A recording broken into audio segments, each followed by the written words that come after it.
lemonade, and where I learned to skate on that front porch. It had a Z shape. It went around two sides of the house and then down a long L. It was wonderful for skating on, except you might skate down the front steps. I did ride tricycle there and learned to shoot a slingshot real well off that front porch. But mainly that front porch was for talking and for reading and for being with family.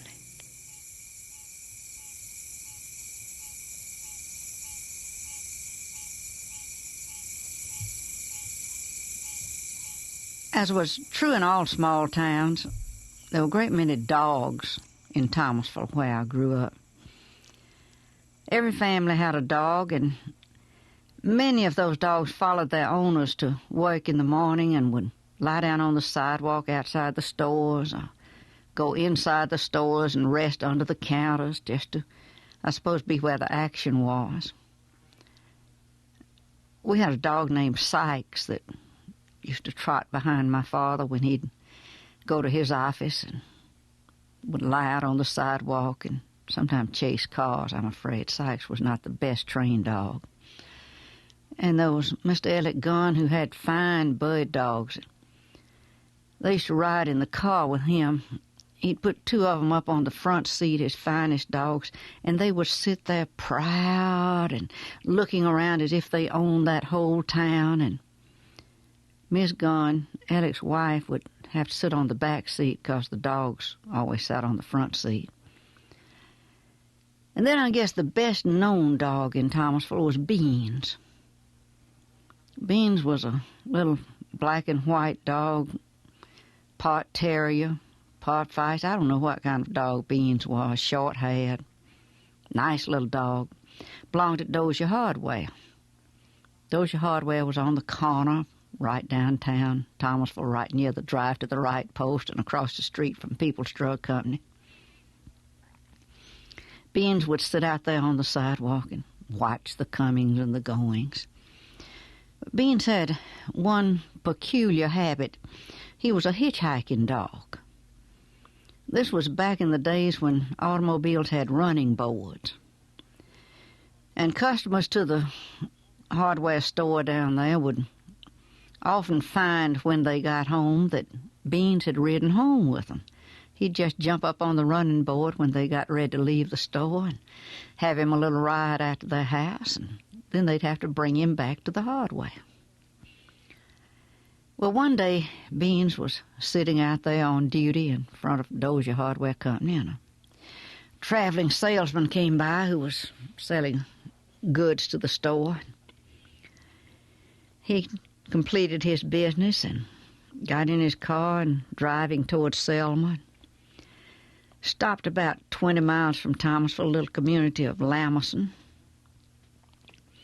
And he got out and went in a store there, a combination filling station and store.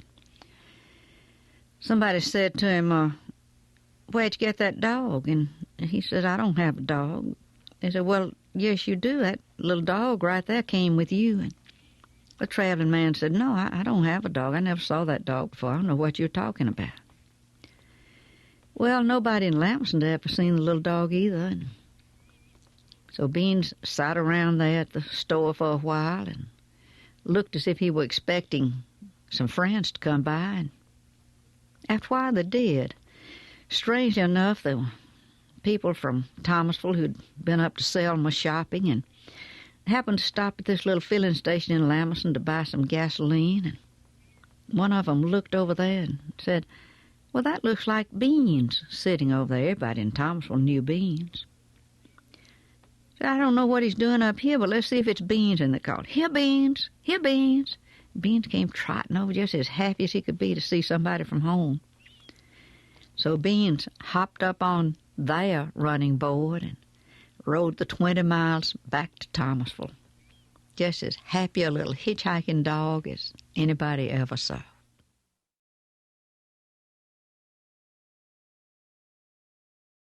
When I was growing up, one of my playmates was my cousin, Robert Tyson. Now, Robert was a little older than I was, maybe a year, maybe 2 years. he was a little blonde boy and very smart and somehow a great tease and often in a great deal of trouble. But his mother and my mother were friends in the Missionary Society, the Woman's Missionary Society in the Methodist Church in Thomasville. So when the Missionary Society met, it was usually arranged that Robert and I would play together during the Missionary Society meetings. They met in circles most of the time. Well, one afternoon, the circle was meeting at our house, and Robert was there. Well, our house had a long L built onto it, and about 4 bedrooms down that L, and on the end of the L was a storage room, dark and, not too pleasant looking, even in the best of times. Never knew what might be in that old, dark storage room. Well, Robert and I played on the porch there, riding tricycles and playing hopscotch even on the porch, and we were getting along pretty well, but Robert all of a sudden grabbed me and threw me into that closet and said to me, "King Tut is going to get you." Well, I didn't know who King Tut was. I was about 4 or 5 years old, but it seemed terrible fate for any child. And I screamed with a scream that broke up that Missionary Society meeting. Women came from all directions running to see what Robert had done to me, and by that time Robert had disappeared. But I've always been interested in King Tut.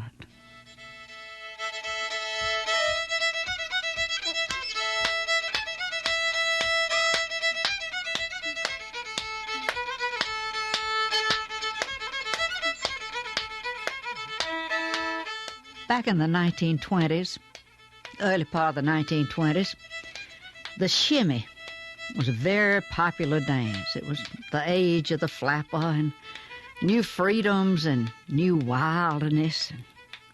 In came this dance, the shimmy. Now, in small towns, such as Thomasville, Alabama, where I grew up, the shimmy was frowned upon. It was even denounced from pulpits. It was a sinful dance. Well, I was maybe 3 years old, and unbeknownst to my parents, my good friend and our cook, Thurza, taught me how to shimmy. We'd be in the kitchen by ourselves while Thurza was cooking, and she'd show me how to do that hip-swaying shimmy dance. And she took me down to her house where her husband, Alec, played the fiddle. And Alec would fiddle and I would shimmy and Thurza would clap her hands in time to the music, and we would have a fine time.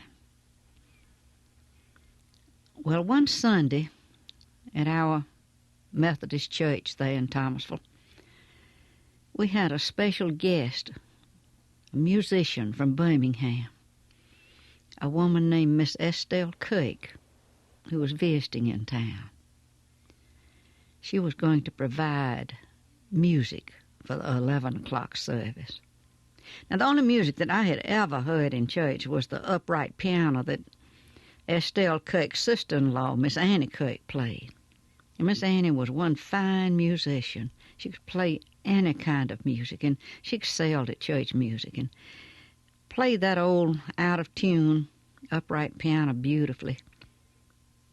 That piano always had a bowl of flowers up on top of it, zinnias all summer long that came out of Miss Mackey's garden. And I remember how they used to shake when Miss Annie would play the piano the way she liked to play it. But on this particular Sunday, I was a little girl about 3 years old sitting with my mother and father, and all of a sudden, Miss Annie began to play the piano, and this strange woman I had never seen before stood up and began to play the violin, which I knew only as a fiddle. And no sooner had she begun to play the first notes than I jumped up on that bench between